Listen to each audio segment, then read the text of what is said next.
Zamislite biljku koju većina ljudi smatra običnim korovom, a zapravo je jedan od najmoćnijih saveznika u borbi protiv štetnika, gljivičnih bolesti i slabog rasta biljaka. Raste svuda, po livadama, uz puteve između voćaka i tiho čeka da je otkrijemo. Ta biljka je stolisnik, ili kako ga narod još zove, hajdučka trava, ranjenik, sporiš. U ovom videu otkrivamo vam kako koristiti stolisnik u vrtu, koje sve dobrobiti donosi biljkama i tlu, te kako od njega napraviti prirodne pripravke koji će zamijeniti mnoge kupovne proizvode. Ako i vi želite vrt bez hemije, stolisnik će vam biti najbolji saveznik. No prije nego krenemo, napomena za sve one koji su novi na našem kanalu da kliknu na znak zaprati i znak zvonca te odaberu sve obavijesti jer će tako biti u korak sa radovima i uzgajati biljke na prirodan i zdrav način. Za pozitivna iskustva naših sada već prijatelja na kanalu odite u komentare ispod videa i uvjerite se u njihove uspjehe jer su koristili naše savjete i upute. Šta je stolisnik i zašto je poseban? Stolisnik je višegodišnja biljka poznata po sitno izrezbarenim listovima i cvjetnim glavicama bijele ili ružičaste boje.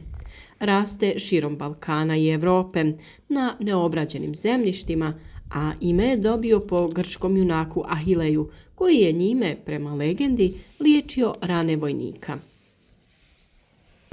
Još dok smo bili mali, kada bi se ogrebali, mama bi nabrala malo ove trave, protrljala i stavila na ranu koja bi brzo zacijelila, pa smo i mi svoju djecu već naučili da raspoznaju ove i slične biljke u prirodi.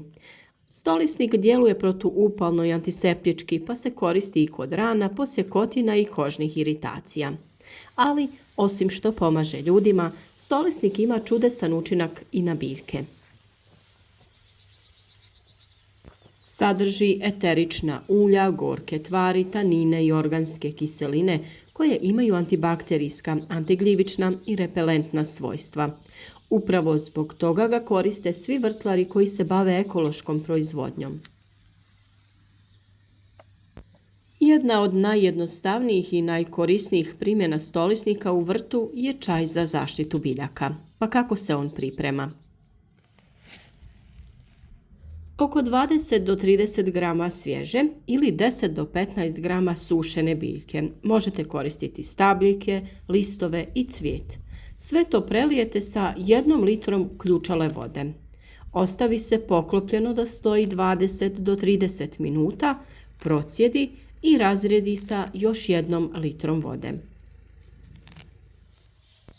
Ovaj čaj koristi se za prskanje listova biljaka koje su podložne gljivičnim oboljenjima, poput plamenjače ili pepelnice, i za preventivno jačanje otpornosti naših biljaka.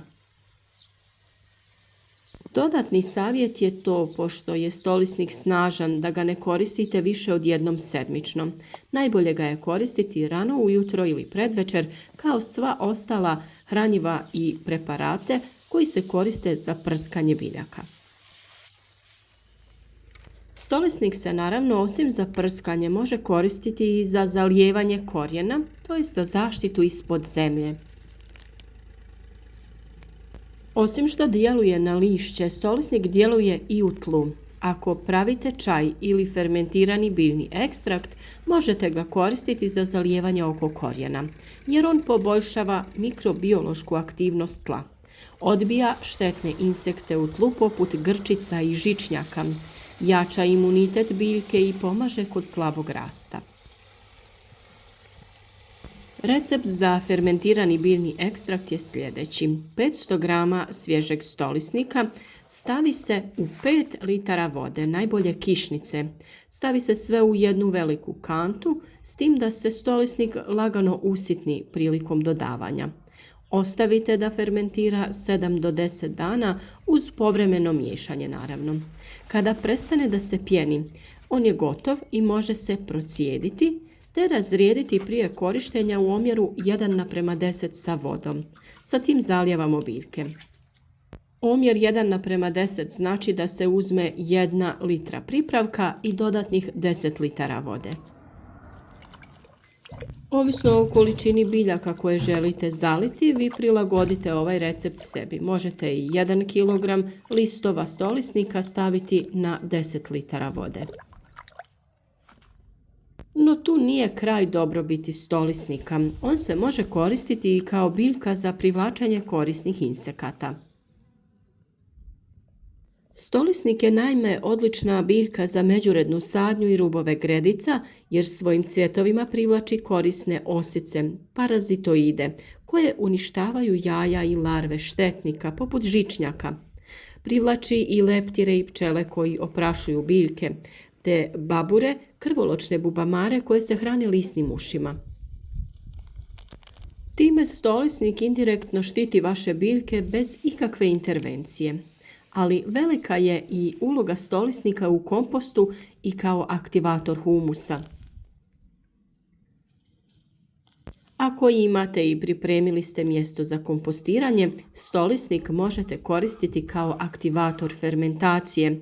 On pospješuje razgradnju biljnog materijala, smanjuje neugodne mirise i poboljšava kvalitetu humusa.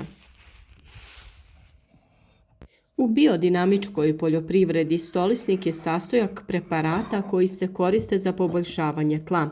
Njegove aktivne tvari pomažu biljkama da bolje apsorbiraju sumpor i kalij, elemente koji su ključni za rast i otpornost. No, to nije sve. Stolisnik se može koristiti i kao pratnja biljkama. Ko se s kim voli? U prethodnim videima govorili smo dosta o dobrim i lošim susjedima, pa tako i stolisnik ima biljke kojima malo više odgovara. Može se saditi u blizini mnogih biljaka. Evo nekoliko primjera. Pored paradajza i paprike, stolisnik štiti njih od grinja i poboljšava aromu plodova. Uz kupusnjače poput kupusa, kelja, brokule smanjuje broj buhača i leptira kupusara. A pored začinskog bilja poput bosiljka, timijana i origana jača njihov miris i otpornost. A i njegov korijen ima sposobnost da prodire dublje u tlo i donosi hranjive tvari na površinu, čime pomaže i susjednim biljkama. Stolisnik je jako dobro imati u vlastitom vrtu, pa kako ga uzgojiti i sačuvati? Ako želite da stolisnik stalno bude uz vas u vrtu, sakupljajte ga dok je u punom cvatu, najčešće u junu i julu.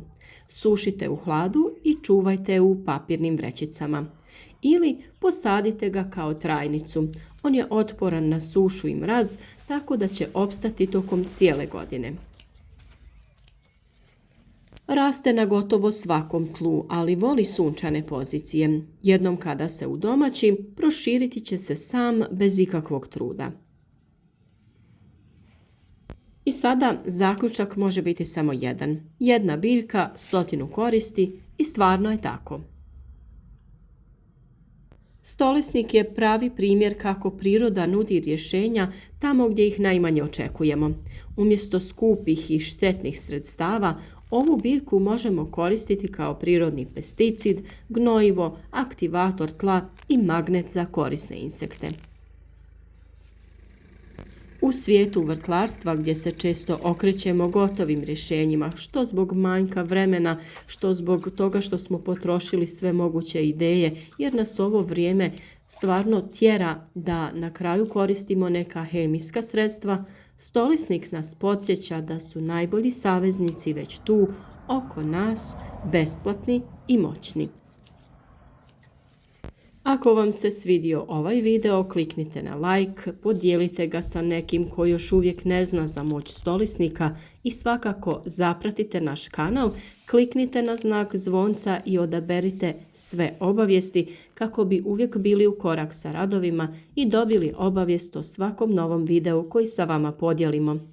Pišite nam vaša iskustva sa prirodnim preparatima, načinom uzgoja biljaka i sve što poželite podijeliti sa svima u našoj zajednici. Tu smo naravno i za sva vaša dodatna pitanja.